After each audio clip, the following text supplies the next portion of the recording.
Eh bien les amis, merci de nous retrouver sur ce podcast. Alors podcast évidemment spécial aujourd'hui parce que c'est un podcast sur la mécanique poids lourd. On est dans un cadre assez particulier, on est dans un ancien master restauré. On en parlera tout à l'heure, en tout cas prenez place, installez-vous confortablement si vous démarrez ce podcast avec nous. Alors moi je suis Mathurin, je suis le présentateur, donc j'ai évidemment besoin de professionnels à mes côtés. Ils sont là, ils sont prêts, ils sont chauds bouillants. Vous êtes chauds bouillants ? Ils sont chauds bouillants. Parce que si j'étais tout seul, le live durerait jusqu'à maintenant. Voilà, parce que j'y connais rien du tout, donc évidemment, je m'entoure d'experts de chez Renault Trucks pour les poids lourds, bien sûr. On va commencer par un petit tour de table, messieurs. Déjà, personnellement, je vous remercie d'être là, de m'accompagner sur ce podcast.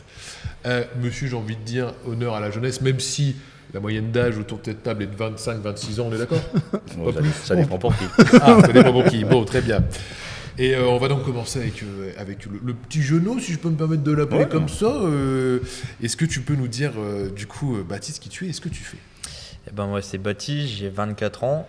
Ça fait 5 ans que je suis dans la mécanique poids lourd, en tant que mécanicien. Et tout se passe pour le mieux. Trop bien. Voilà. Merci d'être avec nous pour ce podcast.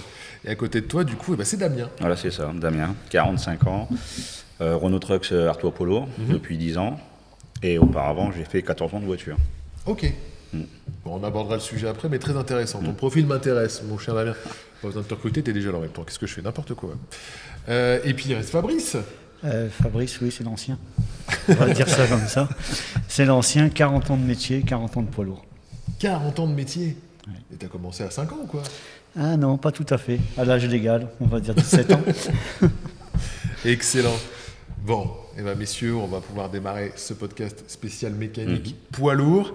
Je vais pas vous dire une dinguerie ni vous inventer quelque chose. On est d'accord que vous avez un métier quand même qui est passion.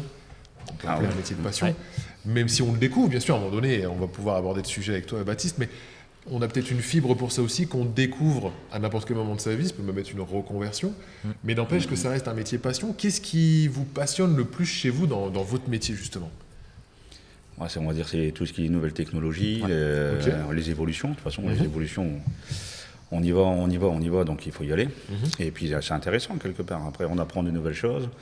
On apprend comment ça fonctionne, les nouvelles technologies, sur quoi on se base, qu'est-ce qu'on a appris d'auparavant qu'on met au goût du jour. Et au final, ça devient intéressant. Excellent. La diversité. La diversité du travail. La multitude de fonctions qu'on peut avoir dans ce métier et la progression qu'on peut avoir durant toute une carrière. Ok. Et quand bien même on en a 40, on apprend tous les jours. Oh, ça c'est beau. Et quand c'est le druide qui parle... Ah ouais, non, mais ça c'est une certitude. Oui, parce que apparemment on t'appelle le druide. Le druide, c'est ça ? Oui, c'est un des surnoms qu'on m'a donné. Un des surnoms, c'est quoi les autres ?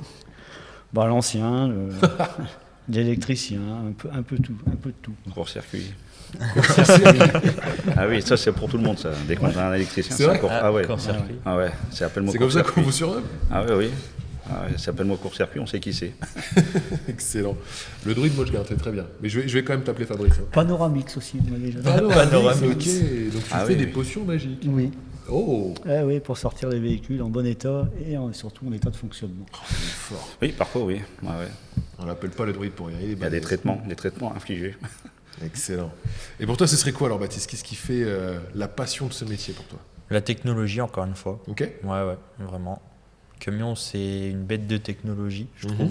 Il y a de tout type de systèmes. Après, c'est ça, vraiment la technologie. C'est déjà très bien. C'est déjà, voilà. Ça me fait un super lancement pour justement le thème que je voulais aborder avec vous, qui est la technologie, une nouvelle technologie.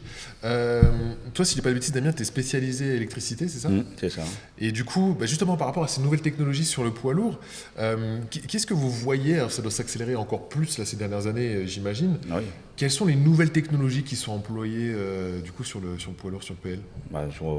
Il y a différentes énergies alternatives. Ok. Il y a le thermique, après on est passé sur le gaz, qui était une autre énergie.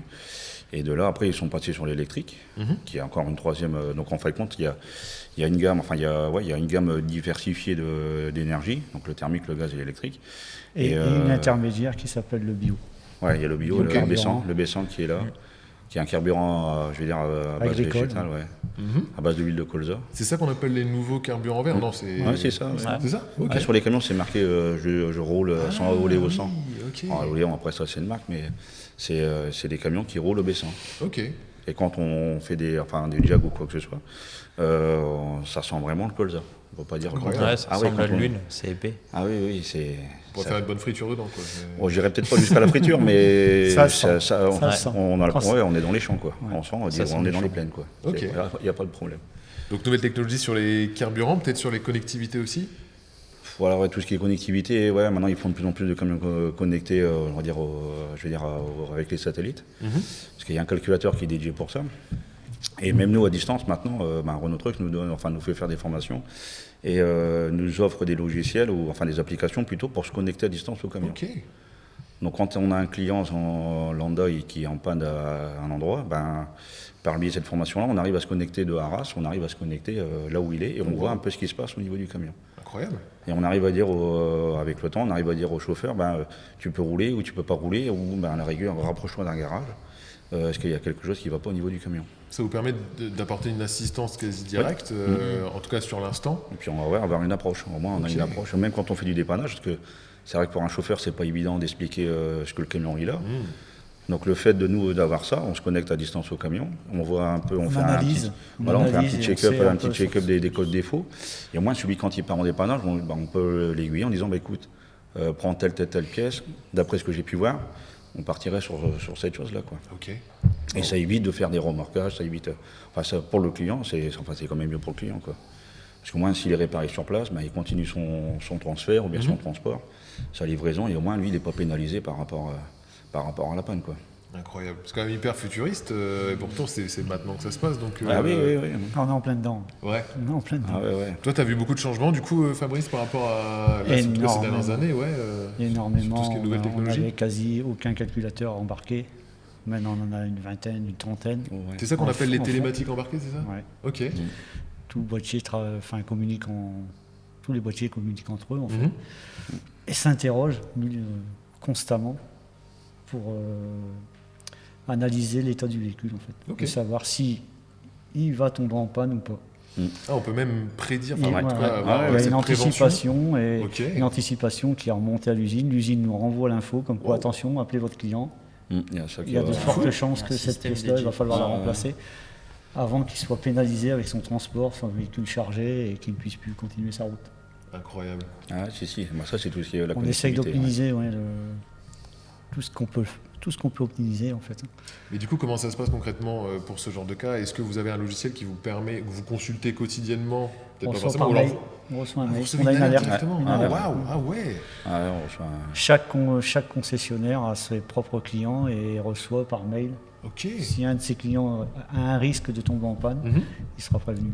Incroyable. Comme quoi on doit Ouais, l'alerter c'est- et de S'autodiagnostic. passer dès qu'il peut. Ça l'évite même si c'est bloqué 1 heure le véhicule, dans son exploitation, il pourra la caser dans son exploitation et dire voilà, tu vas avoir un trou de 2 heures, passe 1 heure au garage là, entre telle heure et telle heure. Ils ont ça à regarder et tu repars. Ok. Et ça t'évitera de tomber en panne sur la route. Incroyable. Et pour toi, Baptiste, moi, j'imagine que ça te parle aussi forcément parce que tu es une génération après nous, tu es encore plus baigné dans ces nouvelles technologies. Toi, Moi, tu t'y j'arrive en retrouves? plein dedans, donc Ouais. oui, ça va. Je suis le train, quoi, en fait. J'ai pas à m'actualiser, en fait. Ouais. J'arrive en plein dedans. Donc, Toi, t'en penses quoi du coup de... moi, je trouve que c'est Toutes ces super. nouveautés. Quoi. Ouais. Comme nouveauté, c'est super, ouais. Bah oui. Toi, même si t'as pas vraiment connu ce qu'il y avait avant, tu trouves que ça te facilite Voilà, c'est ça, en au fait. quotidien, ouais. J'ai pas passé, comme Fabrice le dit, d'un camion qui n'a aucun calculateur. Après, c'est au fil des années, hein, mais moi, j'arrive en plein dedans, donc ça me fait pas de rôle, en fait. Ouais. J'apprends comme ça. Excellent. Toi, ça fait partie directe de ta J'apprends sur le formation. tas, voilà, donc, c'est ça. Ok. Excellent. Alors, si j'ai bien compris, il y en a certains d'entre vous qui ont commencé avec ce qu'on appelle les véhicules légers avant pour arriver dans le poids lourd. Ouais. C'est ça?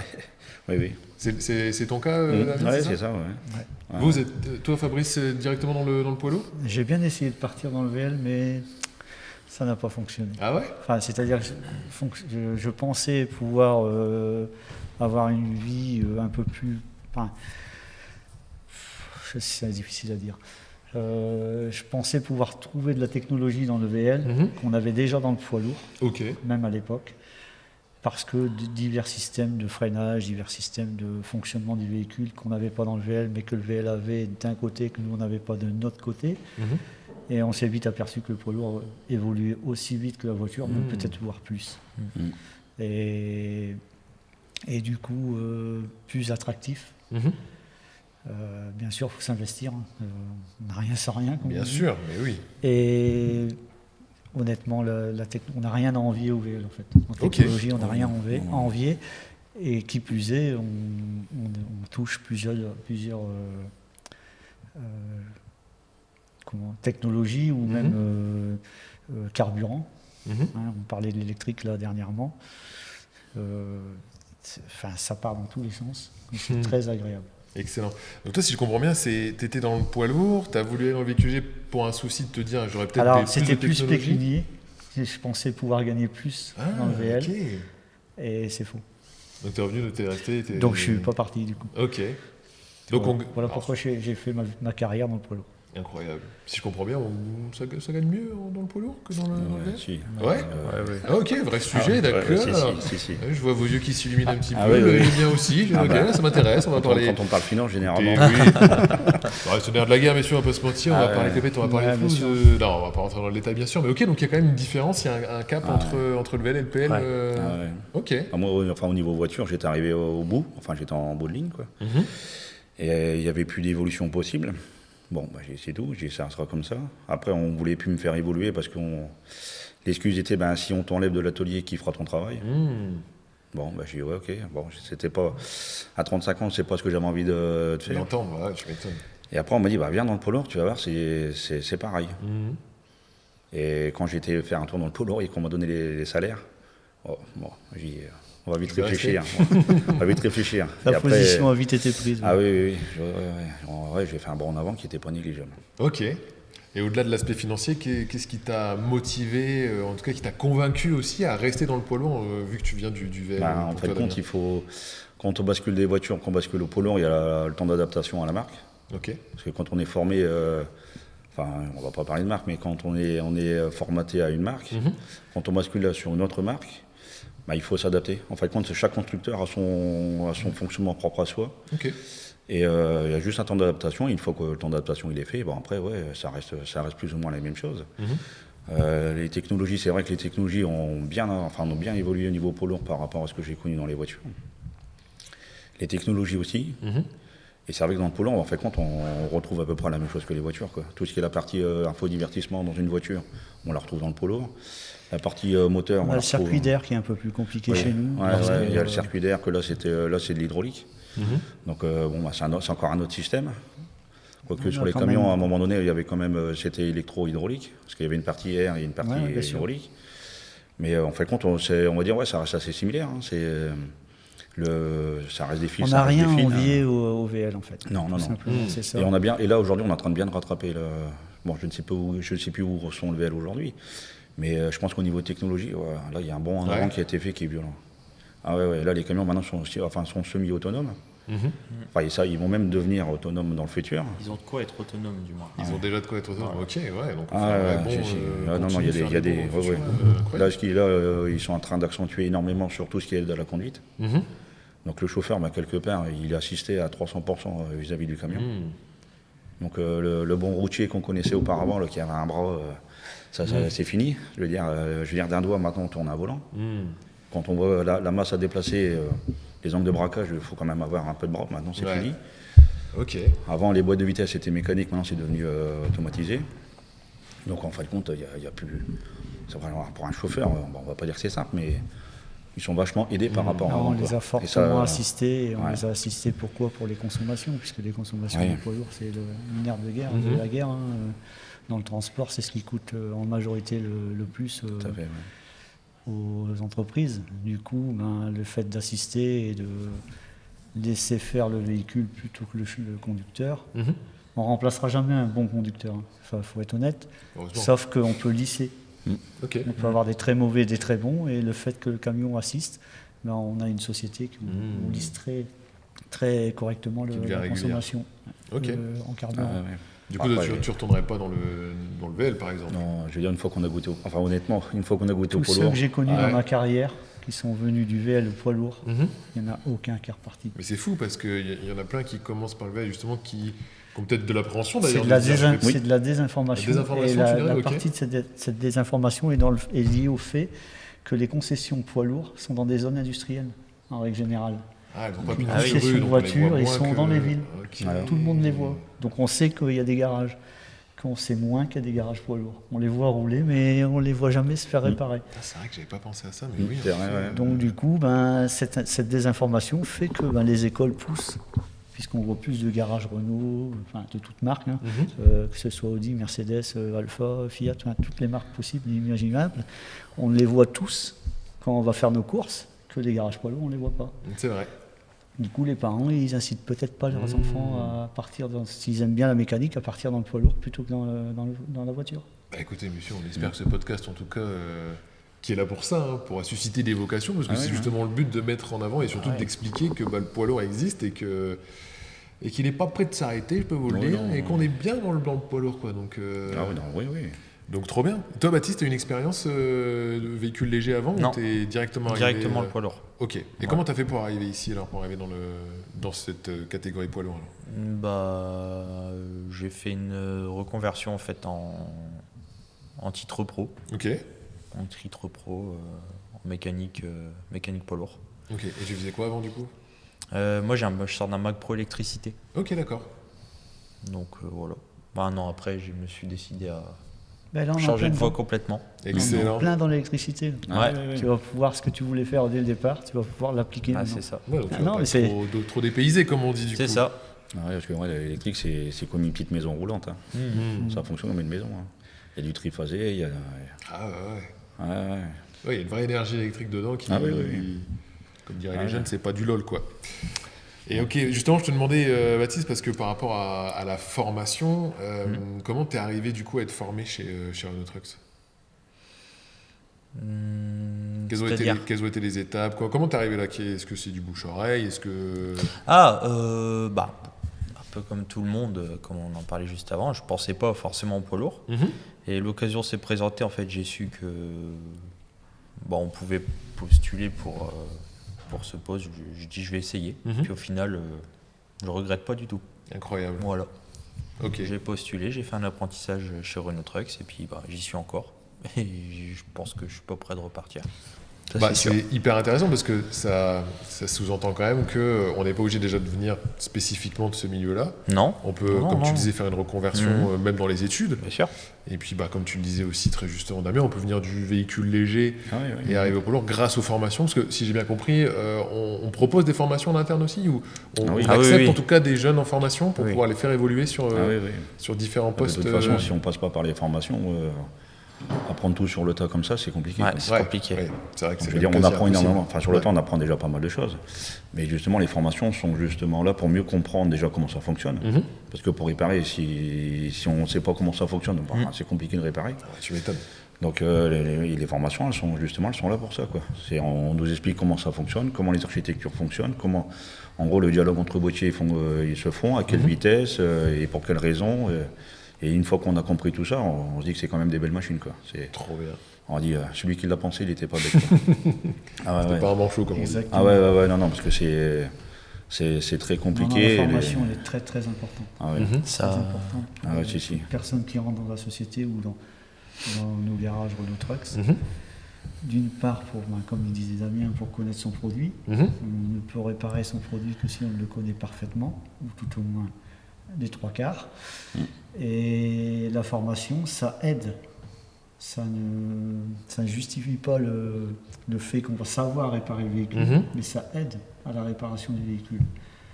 Il est bien évident qu'il faut aussi y mettre du sien, comme je disais tout à l'heure, pour faire avancer le schmilblick, si on peut utiliser cette expression.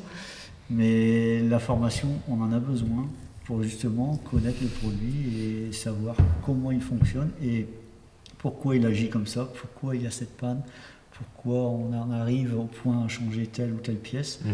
parce que cette formation nous a aussi aidé à comprendre le fonctionnement du véhicule. Ouais, c'est de la transmission d'informations en fait, transmission de savoir, Oui, il y a du tuteur à l'apprenti. Il y a des montages, remontages aussi dans la formation. Mais il y a aussi beaucoup de théorie qui peut des fois lasser des personnes, mais il faut passer par là. Toi, ça t'a pas lassé du coup Pas du tout. Et tu sentais que ton tuteur, il était toujours passionné, je sais pas quel âge il a toujours, certainement ce monsieur, mais Oui, il était passionné. toi tu l'as ressenti, ça t'a aidé, ça t'a mis en confiance pour peut-être encore mieux appréhender d'ailleurs Après, j'étais un peu avec tout le monde aussi au garage quand j'étais en apprentissage, parce que on avait aussi des gars qui étaient un peu spécialisés dans certains milieux, donc je faisais un peu tout avec tout le monde, quoi. Et on sent que c'est tous des passionnés. Il n'y en a pas un pourquoi qui si on n'est pas dit passionné, on peut pas. Il faut aimer ce qu'on fait. Il y en a pas un qui dit j'irais bien tout à l'heure. On ne peut pas passer 40 ans de sa vie à bien en faire voiture, un métier qu'on n'aime pas. Voilà, c'est ça. Non. Ah non, ça, je suis Pour ça, moi, je ne le conçois pas comme ça. Non, c'est sûr. Et d'autant plus si on aime ce qu'on fait, on progresse beaucoup plus vite. On absorbe plus facilement et on progresse énormément. Et en plus, on aide les arrivants à progresser. Et on a la chance aussi de faire de la formation en interne. Ça, c'est bien aussi. Ah, intéressant ça. Ça, c'est bien. Ok. Pour potentiellement une évolution ou peut-être même une reconversion, je sais pas si ça se dit, mais en interne pour changer de poste ou de... Oui. Oui. Pour changer de poste en interne, oui. Non, mais ça c'est sûr, la formation c'est très très important. Et toi, ça t'est déjà arrivé de former, Fabrice, des alternants? On forme sur le logiciel de diagnostic, on forme sur la partie électricité, des connaissances basiques qu'il faut avoir pour travailler correctement sur un véhicule, que ce soit électrique ou non. L'électricité, on en trouve aussi sur les véhicules thermiques, puisqu'on a plein de boîtiers, multitude de boîtiers qui communiquent ensemble. Donc oui, savoir... on part toujours sur la connaissance de son produit, mais savoir mesurer tel ou tel élément ou composant pour en déduire qu'il est défectueux ou pas. Eh bien, c'est beau ça veut dire que même si on vient d'un autre milieu, en tout cas les formations en interne poids lourd chez notre truc, c'est possible. On a des passionnés qui forment de futurs passionnés, et il faut que l'élève dépasse le maître, comme ça le maître après n'a plus besoin de faire son travail, et ça c'est beau, j'ai bien retenu Fabrice, tu es quelqu'un de très réfléchi. Le jour où tu... Donc, si éventuellement tu veux faire une conversion, tu peux venir chez nous. Et je veux bien être ton tuteur. Écoute, c'est pas tombé dans l'oreille d'un aveugle, comme on dit. Cette expression n'existe pas, je viens de l'inventer.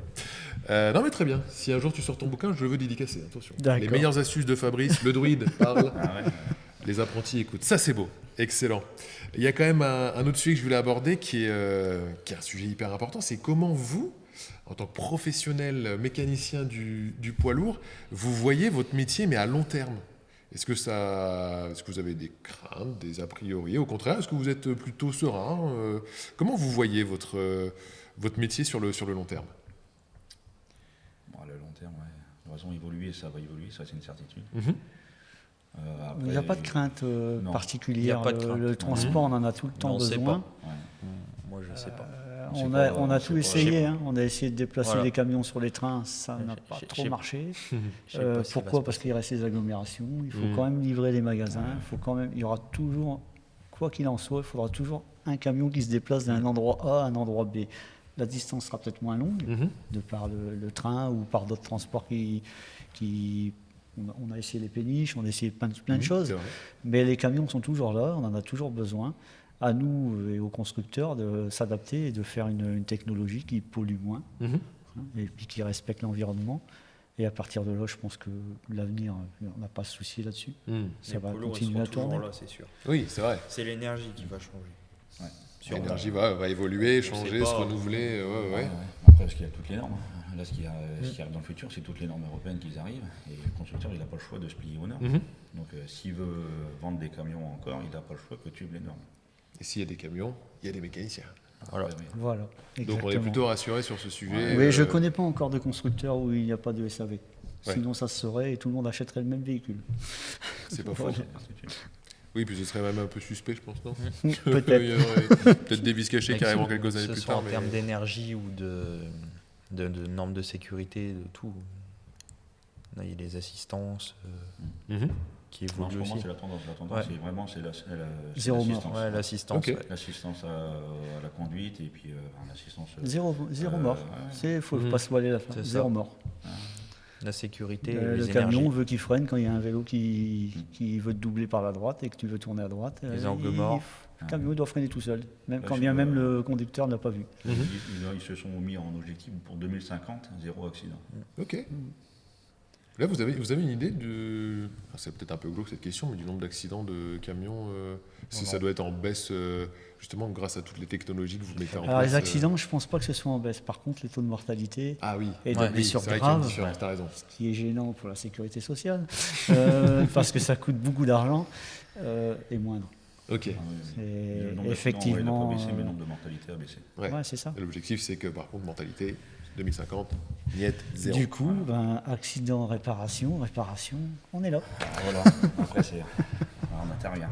Est-ce qu'on pourrait dire que le malheur des uns fait le bonheur des autres? Non, ça n'a rien à voir ici, messieurs. Non, là, on a affaire à des professionnels. Exactement, je suis d'accord. C'est ce que je voulais t'entendre dire, Fabrice. On est d'accord. Ok, donc pas de crainte sur Non, honnêtement. sur votre secteur et sur le métier. à C'est long pas terme. quelque chose qui nous traverse l'esprit, honnêtement. Pas non. à l'heure d'aujourd'hui en tout cas. Non, On verra bien le futur, mais pour le moment, non, j'ai pas idée. non. C'est évolué, ça évoluera. Mm. Le camion sera toujours là. Mm. Après, Il sera peut-être autonome. Ouais, ils ont des grandes visions quand même. j'allais dire là, autonome, On c'est sait pas. ça peut. Si tu mets autonome, ça sera déjà bien. C'est ça. Autonome, ça sera, faut avoir un autre regard. Ouais. Là, je pense qu'on sera déjà passé un peu dans Matrix sur un autre truc. Ouais. Bah, ils disent qu'aux peut-être des États-Unis, voitures c'est qui déjà volent comme ça, aussi. hein. Bah. Aux États-Unis, c'est déjà, les camions autonomes existent déjà aux États-Unis. Ah ouais. Ok. Mais bon, ils ont des années d'avance sur nous. Ouais. Ils n'ont pas le réseau routier qu'on a nous. Non, ils c'est ont sûr. des- En un fait, peu c'est plus surtout large. ça. Voilà. Ah, C'est ouais. surtout ça. Il y a les routes beaucoup. sont très larges, Voilà. Ouais, très grandes, forcément. et c'est des grandes lignes droites. Ça aide un peu. Ça aide un peu. Ah oui. Et alors justement, vos avis sur, on parle technologie depuis le début, mais sur les camions électriques. Qu'est-ce que vous en pensez d'ailleurs? Est-ce que ça a un impact? Mais ça, on a un petit peu commencé à y répondre tout à l'heure. J'imagine que oui. L'électrique, ça a amené un impact sur vos métiers au quotidien? Ça sera différent. Ça aura un Là, vous le voyez déjà en ce moment? Il y a déjà du Oui, mouvement, du changement? Oui, il y a déjà. Je veux dire, la façon de travailler sera différente de par avant. Ok. On ne va plus travailler de la même façon. Déjà, il va falloir travailler en sécurité. Ah oui, forcément. Il y a ça aussi. Mais non, je veux dire, l'électrique, comme on dit régulièrement, il ne faut pas en avoir peur, l'électrique. Faut pas avoir peur. C'est quand on sait, comme on disait par le biais de formation, on nous a appris à nous expliquer justement comment fonctionne un camion électrique. Bah, si on suit les protocoles, ils peuvent, quelque part, l'accident zéro n'existe pas, mais l'accident il est maîtrisé, il est géré. Quoi. Et non, il y a des sécurités, il y a énormément de sécurité sur un camion électrique. Ok. Peut-être même voir trop. Dès qu'il y a une boucle, en fait, compte, c'est ce qu'ils appellent des boucles de sécurité. Dès qu'il y a une boucle de sécurité qui est ouverte, il y a tout qui s'arrête. Ok. Voilà, ça cherche pas à comprendre. Quand on débranche un sécurise connecteur ou qu'on enlève un couvercle, ça ouvre la boucle et il n'y a plus de courant qui circule. Ok. Donc c'est Tout se neutralise. Quelque part c'est bien fait, c'est bien conçu, on ne peut pas dire le contraire. Mais après en fiabilité, on verra avec le temps, parce que là on est vraiment au début. Oui, c'est peut-être un peu trop Ouais, tôt là. on peut en pas tout se cas, projeter. ouais, d'accord, il n'y a pas le recul nécessaire là. Après, comme on dit toujours, là ils sont en train de pousser au camion électrique, mais les bornes de recharge ne sont pas forcément disponibles pour tout le monde. Ah oui. Principalement les voitures, apparemment c'est bien démocratisé en voiture, mais en camion c'est un peu plus compliqué. Et on ne peut pas forcément prendre une borne d'une voiture pour recharger un camion. Même l'exploitant, lui, il faut qu'il revoie son exploitation, son transport. Parce que comme l'autonomie n'est pas la même qu'un thermique, il faut bien calculer, savoir à tel endroit, est-ce qu'il y a une borne, au cas où il n'y aurait plus de... Ça peut arriver, un bouchon, quoi que ce soit, ou X problème. Il faut toujours avoir une solution de repli. Donc après, l'exploitant lui-même doit réfléchir différemment par rapport à un thermique. Il y a toujours 4 roues. Il y a toujours une cabine, toujours un volant. Il y aura toujours un système de freinage. Et c'est tout. Ouais. Et croyez-moi, pour avoir roulé plusieurs fois avec des véhicules électriques, on change complètement sa façon de rouler, en fait, tout simplement. On n'a plus de bruit, plus de vibration, donc on devient plus zen. C'est vrai. Et même les retours de... Il faut le vivre. Les retours d'expérience de chauffeurs, ils nous disent qu'en fait, au soir, ils sont moins fatigués avec un camion électrique qu'un thermique. Ok. Parce qu'ils disent qu'en fait, toutes les nuisances sonores qu'ils ont avec un thermique, le fait de ne plus l'avoir sur un électrique, ils disent au soir, ils sont moins fatigués. Waouh. J'aurais pas cru que ça arrive jusque-là, c'est fou. Et on change sa façon de conduire. Pourquoi ? parce qu'on a l'autonomie.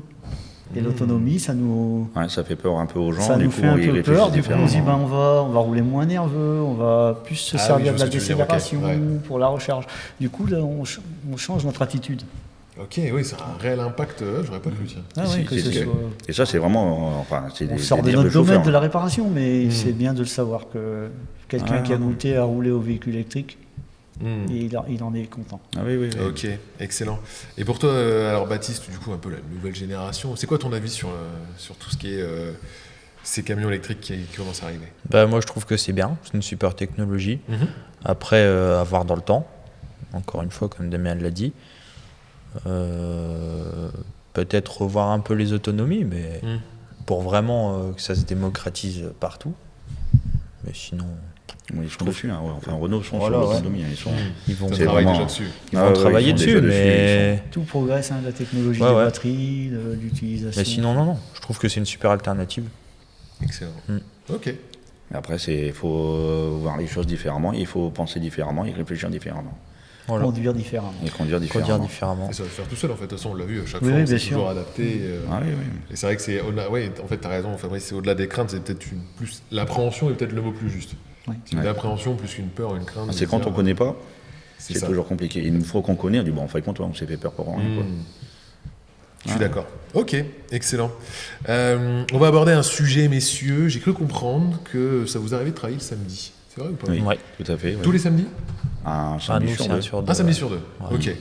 D'où ma question qui découle. Est-ce que pour vous, c'est une contrainte de travailler un samedi sur deux? Parce qu'on pense à certains jeunes qui seraient intéressés de venir du coup en formation, comme ça a pu être ton cas, Baptiste, chez Renault Trucks en poids lourd. Mais là, il y a peut-être un peu le truc le week-end, c'est sacré. Faut pas toucher au week-end, samedi, dimanche. Ça peut peut-être les freiner. Est-ce que vous, ça vous a justement freiné? Est-ce que vous êtes adapté? Est-ce que peut-être même vous voyez ça de manière positive aujourd'hui? Non, moi je me suis pas... Oui, un jour... c'est important de le dire, mais en effet, on récupère un jour de repos dans la semaine. Ah oui. Non, tu fais une semaine comme les autres. C'est pas plus embêtant que ça. Ok, donc le fait de le travailler le samedi, c'est pas quelque chose de... Non, c'est pas une contrainte. Après, c'est comme chaque métier. Chaque métier a ses avantages, ses inconvénients. Je veux dire, les fonctionnaires, c'est pareil. Dans les hôpitaux, ils travaillent aussi bien le samedi que le dimanche. Donc, et puis, eux, ça ne les embête pas non plus. Donc, pourquoi nous, ça nous gênerait? Moi, personnellement, ça ne me gêne pas. Non. C'est pas... Je pense pas. Il faut que ça soit une barrière. C'est pas une barrière du tout. Ça dépend des goûts et des couleurs. Ouais. Et puis, on est rémunéré comme il se doit. Ah oui. Donc, tu veux dire qu'il y a un petit bonus oui. Ah oui. Ils disent pas les termes, les coquinous. Ah oui, d'accord. On ne savait pas si on devait le dire. Eh bien, on est primé le samedi. Et puis après, en fonction de sa vie familiale, ça peut être intéressant d'avoir une journée dans la semaine pour s'occuper de ses gamins. On peut choisir le mercredi, par exemple, si on a des enfants en bas âge ou qu'on veut accompagner au sport ou au foot, si c'est des garçons, ou à la danse, si c'est des filles. Et inversement, un garçon peut faire de la danse et une fille peut faire du foot. Mais pourquoi pas.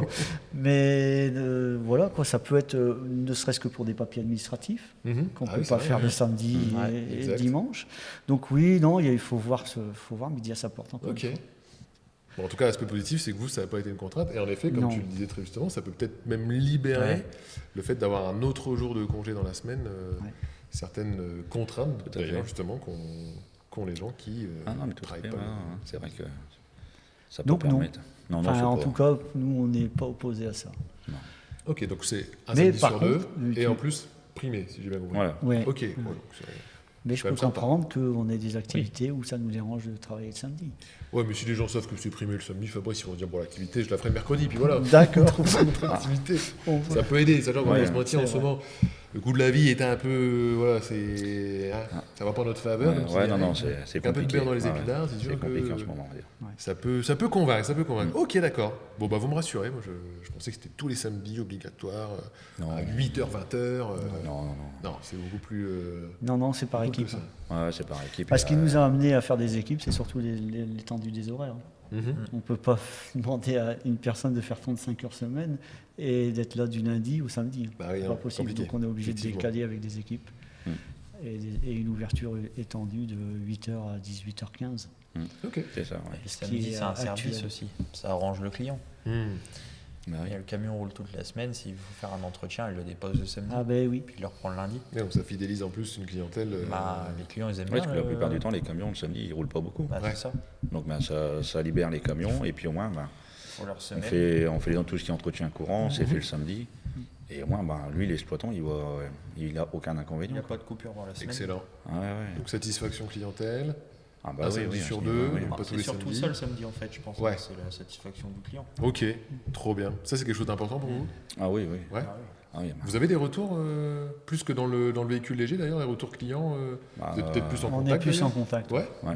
Ok. Bon, avec les chauffeurs, ouais. Ouais. Quand le chauffeur il a son camion attitré, Ouais, je parlais plus du chauffeur, oui en effet. Ouais, Quand je dis plus client, du je parlais chauffeur, plus du ouais, c'est chauffeur. le Ouais. chauffeur, quand son camion est attitré, oui, à la rigueur, on peut avoir des retours plus facilement que quand c'est des grandes flottes et que le camion n'est pas attitré. C'est pas moi, c'est le camion du collègue, machin. Donc là, c'est plus compliqué d'avoir un suivi. Non, mais je veux dire, même les gens, ils le disent, ils sont même contents le samedi. Ils disent, ouais, c'est bien parce que le samedi, on n'est pas pressé par le temps, on n'a pas les livraisons impérativement à faire. Donc s'il y a des choses à faire, je préfère le faire le samedi que le faire en semaine.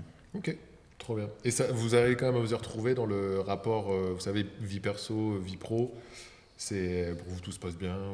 Ouais, Ouais. on se plaint pas. Est-ce que vous vous sentez épanoui dans ce que vous faites au quotidien? Est-ce que les conditions de travail sont bonnes? On est là, voilà. On peut tout dire, on peut tout balancer. Il n'y a pas de souci. On est là pour s'exprimer. Alors, je vais démarrer. Oula, Et peut-être je- pas tout non plus, Fabrice. Non, Alors là, non, c'est non, une non, démarche. mais je vais démarrer simplement. C'est juste pour faire comprendre aux jeunes que ils ont maintenant ce qu'il faut pour travailler, que moi j'ai pas eu en 1985, si on veut être plus précis. On n'avait pas l'outillage qu'on avait actuellement. Et effectivement, peut-être que le poids lourd, ça faisait reculer les gens parce que c'était, Ah oui. comme le nom l'indique, c'était lourd. Tout était pesant. Démonter une roue, c'était fatigant. Refaire des freins, c'était usant. Et tout ça, c'est fini. Il faut se l'enlever de la tête. Maintenant, on a tout ce qu'il faut. On a les outils pour démonter des roues, pour plus se faire du mal de dos. Hein, on a souvent entendu que les mécaniciens poids lourds avaient des problèmes de dos, Ouais. des problèmes de physique. C'est plus le cas maintenant. Ok. Pourquoi? Parce que tout est fait en sorte pour que le mécanicien travaille déjà dans un environnement que j'ai pas Sécurisé. connu dès le départ. Chauffé, Ah oui. Ah oui, déjà rien que ça. garage Ah ouais. lavé toutes les semaines. Ok. Le sol, hein. Le sol lavé toutes les semaines. Une caisse à outils propre. Hein. Tout ce qu'il faut pour travailler correctement. Et ça, il faut le savoir parce que, effectivement, le monde du poids lourd, tout le monde ne le connaît pas dans ce sens-là.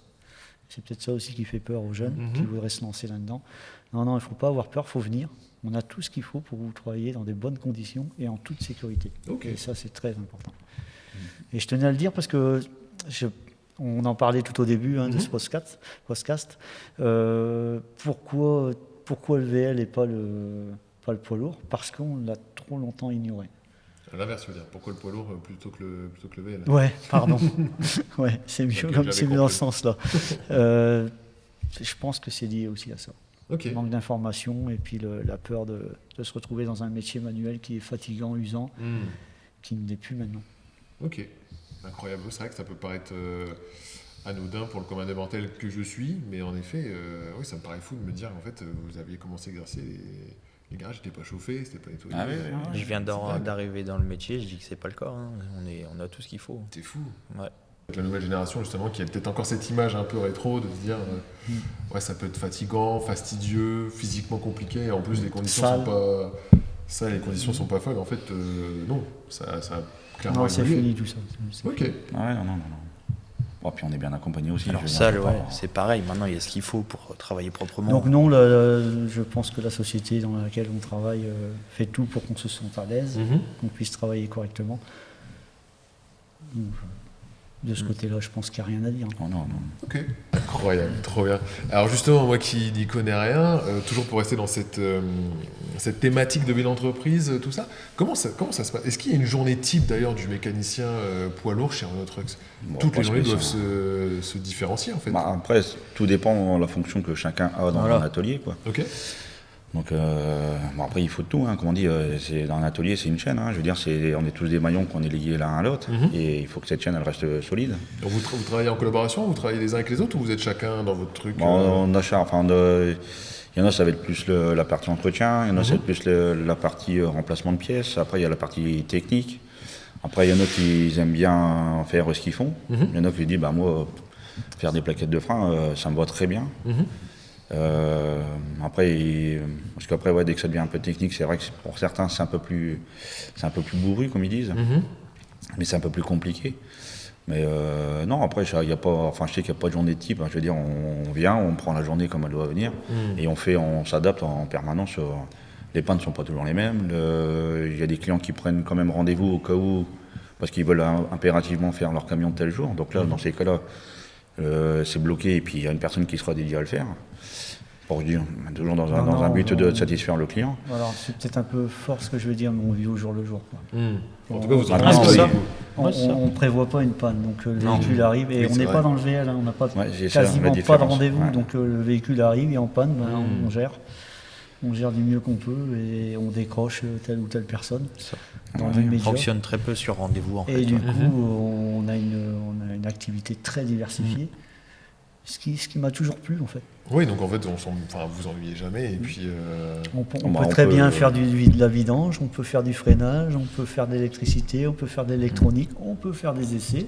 Je le disais tout à l'heure en intro, on est quand même dans un cadre particulier parce qu'on est dans un ancien master. Tout à fait. Tiens, je vais vous challenger à vue d'œil, à vue de nez comme ça. Quelle année le master? C'est peut-être un peu compliqué pour vous. T'es pas né, je pense. Je pense qu'on n'était pas nés tous les deux. Ouais. Là, tu vois, là, c'est moi qui mets balle en touche. Je te laisse faire. Ah, celui-là, je dirais les années 90. Ok. J'ai pas chez moi. J'étais pas né. Après, il y a tellement eu de modèles que... Après, celui-là, il a quand même été bien modifié. Incroyable. On va en parler plus en profondeur justement, parce qu'on a fait un autre podcast juste avant, je ne sais pas si vous êtes au courant, mais c'était avec les collègues sur... là, c'était la carrosserie, d'ailleurs. Regardez le podcast sur la carrosserie, bien sûr, spécial poids lourd Renault Trucks. Je les ai un peu challengés aussi, je leur ai dit, voilà, observez, regardez, à votre avis, ce qui a été échangé ou pas. Voilà, allez voir le moteur, ça va être compliqué, mais en effet, on est passé d'un moteur du coup thermique à électrique. Tout à fait. Ouais.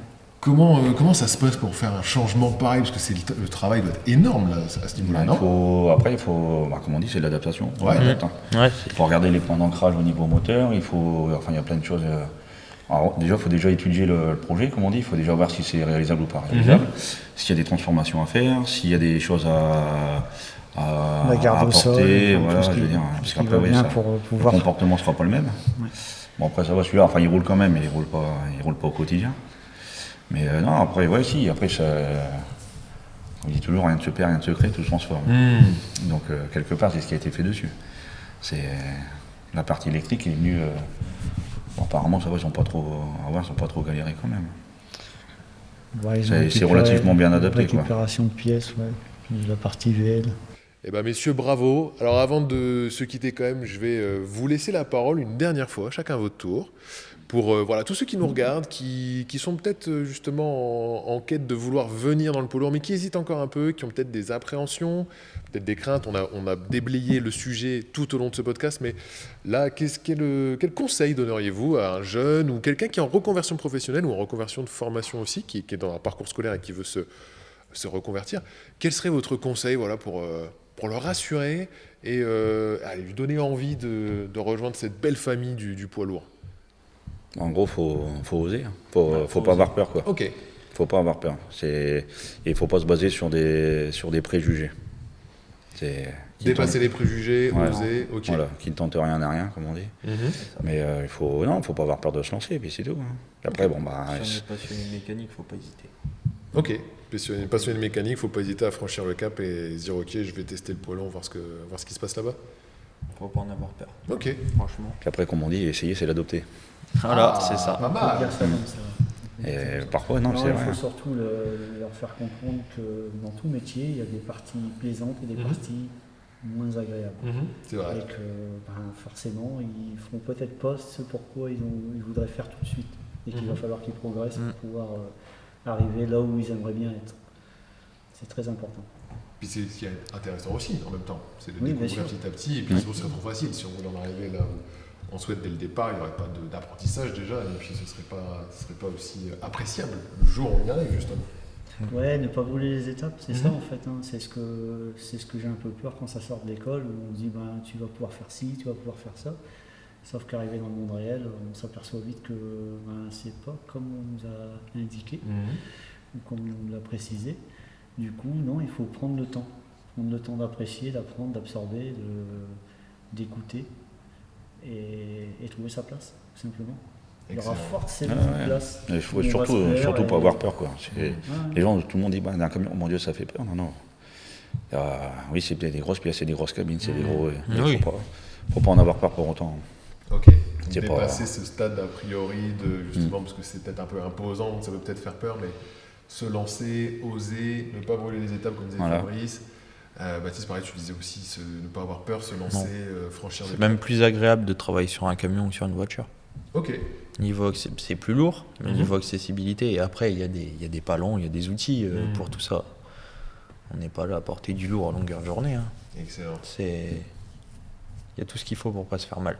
Donc là, il y a plein de profils qui peuvent nous rejoindre sans aucun problème. Ah oui, dans la mécanique poids lourd. Ouais, même de l'électromécanique. Oui. Pneumatique, hydraulique. Le monde du poids lourd touche à tout, hein. Que ce soit l'hydraulique, l'électricité, le thermique. Franchement, il y a de quoi faire. Très varié. Il y a de quoi faire, il y a surtout de quoi trouver sa place. Pour des passionnés, il y a largement de quoi s'épanouir. Excellent. Écoutez, ça conclut magnifiquement ce podcast. Si vous êtes intéressé, surtout n'hésitez pas à vous renseigner sur tous ces sujets passionnants. Et puis rejoignez-nous et franchir le cap, osez, n'ayez pas peur. Et puis on vous accueillera avec grand plaisir. Messieurs, un immense merci d'avoir été avec moi pour réaliser ce podcast. Merci à vous. Qualité, je tiens à vous le dire. Je vous applaudis, vous pouvez vous applaudir aussi. Bravo.